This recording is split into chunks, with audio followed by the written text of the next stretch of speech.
দলীয়ভাবে আজকে এই প্রতিবাদ নিন্দা যে র্যালি আমরা করছি, বাংলাদেশের আপামর জনসাধারণ মানুষের মনে হৃদয়ে রক্তক্ষরণ হচ্ছে।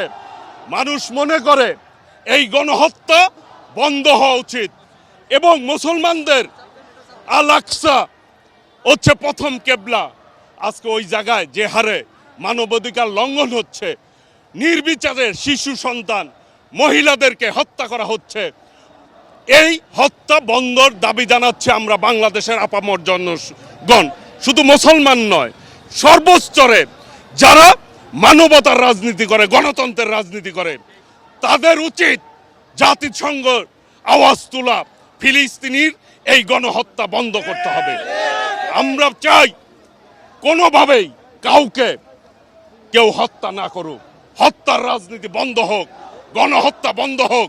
মানুষ তার মানবিক দিক থেকে যদি আমরা বিবেচনা করি, আমরা সকলেই মানুষ, মানুষের অধিকার রয়েছে, তার পথ চলার, তার স্বাধীনতা রয়েছে।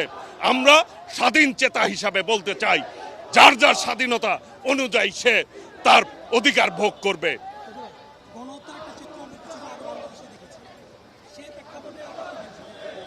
আজকে পতিত ফ্যাসিবাদ স্বৈরাচার বিগত দিনে এই দেশে গণহত্যা চালিয়েছিল, আজকে তারা কিন্তু বাংলাদেশে অবস্থান করতে পারছে না, পালিয়ে যেতে বাধ্য হয়েছে।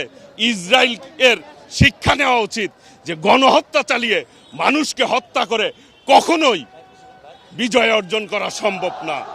মানুষের হৃদয় জয় করে তাকে জয় করা সম্ভব।